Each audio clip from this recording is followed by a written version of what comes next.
Good morning, 5th grade. Today we're going to continue reading in our novel, Birch Bark House. Before we get started, we have a fill-in-the-blank summary for Chapter 4. Get ready to fill in the blank.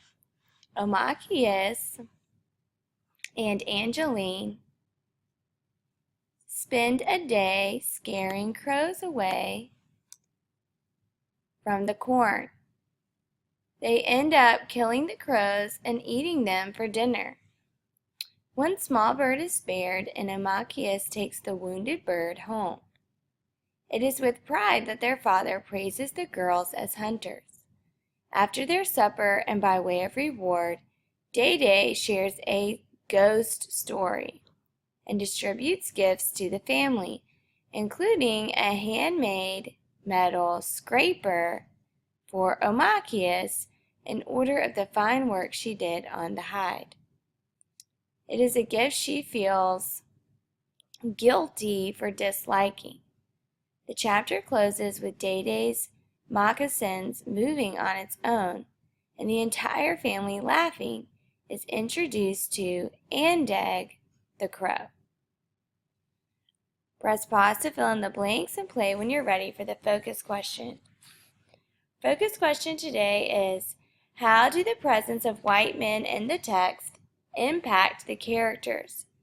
What is the Ojibwa perspective of the Chimunkuman in the novel? Our vocabulary words for today are indignation, and that's when you are angry or annoyed because you've been treated unfairly. So you draw a line to this picture. Colonization, which is the act or process of establishing control over an indigenous people in an area. So when a group of people moves into a place where people were already living, and they tell those people who were living there, this is our land now. And then the last word is contempt, and that's the feeling that other people are beneath you, and that other people don't deserve what you deserve. All right, open up your book to Chapter 5, and as you can see, a new season has started in our novel. We've gone from summer to fall, and we're on page 73. We're going to be using our CSPS strategy for Chapter 5. All right, now in the morning, there's a sharp freshness in the air. Omachius loved this time of year and jumped from her blankets eagerly, rolled her sleeping mat and fur blanket, and put them away quickly so that she could help rekindle the outdoor cooking fire. Her crow hopped after her. It could fly short distances. Its wings hadn't yet healed. Andeg, the Anishinaabe or Ojibwa word for crow, was its name. Nokomis was fond of Andeg. The bird often rode on her shoulder and kept her company as she packed dry fish, repaired nets, wove new mats alongside Omachius' tanned hides they needed now for winter clothing, jackets, moccasins, mittens, hoods. Omachius used the gun barrel flesher, Day's gift. She didn't like the work any better than she ever had, but Andeg's company helped. Andeg even frightened off an owl, and once, perched on the head guard of baby Niwu's cradle board, cracked loudly and repeatedly until Mama came running to find a curious raccoon trying to steal from the bundles of dried fish and venison she was preparing to cache. Andeg quickly became everyone's favorite, but the crow slept only near Omachius. He fell asleep just at dusk, perched low on a branch she had tied into the side of the ribs of the birch bark house. We'll stop right there because we have information about our character and our setting. In box 1A for Omachius, we would write, although Omachius still has to tan animal hides, she likes that Andeg accompanies her. Andeg has become her friend. Press pause to write down your answer and play when you're ready for the setting. And for the first setting on page 73, we would write, Omachius is excited about the cooler fall weather. Press pause to write down your answer and play when you're ready to keep reading. We're at the bottom of page 74. Day-Day spent the warm fall days making repairs on his canoe, and then it was time for him to leave again. He would make one more big trip before the cold rains and then the harsh snows slashed down. Once he stopped gathering and selling the furs of other Anishinaabe, he would go out on his own trap line. For the rest of the late fall and winter, he would be home and gone, and each time he returned, Omachius thought with a sinking stomach he would be hauling back skins for her to work on. One afternoon, his friends and partners came to visit and make their plans. Albert, Lepatre, and Fishtail came walking through the woods. When Angeline and Omachius saw the men coming, they decided to hide and quickly dived into the heavy stand of bush. Peeking between woody stalks, they had a good view. Albert was round as a kettle, and his big teeth stuck out pleasantly when he grinned.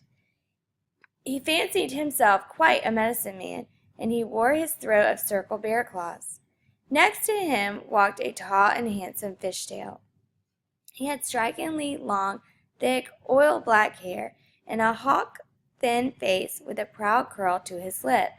He carried his pipe in the cradle of his left arm, close to his heart. It was a fancy pipe made of a piece of sumach wood marked with a sweet grain. Brands along the stem were carefully beaded in black and yellow. Fishtail took extremely good care of his pipe, cleaned it often, prayed with it every sunrise. To him it was a living thing. The bowl was red pipestone in the shape of an otter's head, his clan. Dark blue pony beads hung down a swatch of fringe, and Fishtail touched them carefully and lovingly as he stepped quietly along. Mick came out along the path to meet his friends, and the men talked and joked before they made themselves comfortable sitting on blankets on the ground. We'll stop right there because we have information about Day-Day and what he's doing.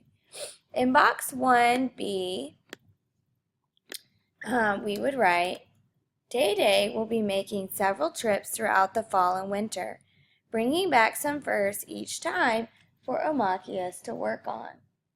Press pause to write down your answer and play when you're ready for 2B. In 2B, we have information on page 75. We would write, Day-Day and his friends, Fishtail and Lepatre, smoked tobacco outside Day-Day's house, while Omachius and Angeline hide in the bushes nearby. Press pause to write down your answer and play when you're ready to keep reading. Go ahead and turn the page. Omachius saw her father open up his leather pouch of sweet kinnikinick and asima, or tobacco. Fishtail lit the pipe, and the fragrance of burning red willow tobacco hung peacefully in the air. Each man, as he drew in the smoke, wore a look of concentrated and peaceful attention. The pipe passed around the circle twice before any of the men said a word. And I want you to think back to the role that tobacco plays in Ojibwa culture. This is their way of letting each other know that when they are talking, they're going to be truthful and honest with each other. What they said made Omachius and Angeline creep closer, listen more carefully. Hidden in the grass and underbrush, they breathed quietly and opened their ears to catch the lower tones of the men's voices. Chimunkuman, said Fishtail in a growling tone of indignation. The word meant big knife, and it was used to describe the non-Indian or white people who were traveling in larger numbers than ever to Ojibwa land and settling down their cabins, forts, barns, gardens, pastures, fences, fur trading posts, churches, and mission schools. La Pointe was becoming more Chimukuman every day, and there was talk of sending the Anishinaabe to the west. They say we must leave the island, Fishtail went on. No one commented. Curled against itching nettle leaves, Omachias eased her hand to her leg to scratch. She scratched silently and kept listening. "That's right," her father said at last, contempt in his voice. "That's what they are saying, the useless ones." Albert Lepatre drew on the pipe and frowned, tapping and adjusting the tobacco burning in the bowl. He drew deep and puffed hard. He was part French like Day-Day, but browner than Fishtail. His eyes were greenish-brown. His round, cheerful face beamed. He sighed and with a faraway look said he had had a vision. Fishtail and Day-Day looked blankly and patiently at him when he said this, for Lepatre was known for recounting visions and dreams that had very little meaning, though they seemed to affect him hugely. Now he looked down sternly, gathering his thoughts. Suddenly he blurted out, "I had a dream! I had lice!" In the brush, Angeline and Omachias clapped hands over their mouth to stifle their glee. Day-Day and Fishtail managed to keep straight faces, but Omachias was sure she saw the corner of Day-Day's mouth twitch. Lepatre sighed. "The meaning is unclear," he muttered. Let us find the meaning," said Day-Day, his voice very serious, but the girls knew he was having fun with Lepatre. "Was anything else happening in your dream?" Lepatre frowned as though overcome with the weight of his vision. "Yes," he said, "we were planning a dance gathering." "Ah," said father, "the meaning now becomes clear. It was a deep dream indeed." "What?" Lepatre said, breathless. "From now on, when you dance," father said, without allowing a trace of a smile, "you will dance hard enough to shed your lice." "Yes." Lepatre's voice was suspicious, but neither Day-Day nor Fishtail let on if any sign of father's interpretation was a joke. "Perhaps," Lepatre said, "I should tell my own thoughts." And then, to Angeline and Omachias' surprise and dismay, he told the men that he was thinking of taking his family, all 10 of his children, his uncles and grandmas and grandpas, to a Western post where he had heard government payments were made. Omachias nudged Angeline. Those children were their friends. To think that they might have to leave. Omachias nearly cried out, but Angeline poked her to be quiet. All of the Ojibwa would be safe on their own land farther west, Albert was saying. No one would bother them. Yes, they were hazards on the way. Dakota war parties, hunger, the threat of winter's dire weather. He'd rather not go. "Still," said jolly Albert, he had moved before when the waves of white people lapped his feet. "West, always west," said Day-Day, agreeing slowly. "We hear the Chimukuman axe ringing in the woods, chopping a tree. We should be gone before the tree falls." "We have to stop somewhere, some day." Fishtail drew thoughtfully on the pipe, with the fragrant smoke clouded his face. "West is where the spirits of the dead walk. If the white men keep chasing us west, we'll end up in the land of the spirits." "I have dreamed that that's where they want us to go anyway," said Albert. "That will please them." "They are like greedy children. Nothing will ever please them for long," said Day-Day. Although his grandfather had been French, he was raised and considered himself Ojibwa and kept the rules of his mother's Sodom or clan, the Catfish clan, the Assisi. Only in some Chimukuman things, his cabin for instance, and his ability to play and win white man's games of chess with the traders did he take secret pride. We'll stop right there because we have information about the problem.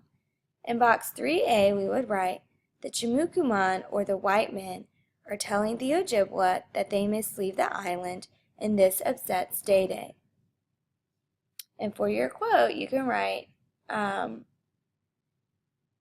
what Day-Day says.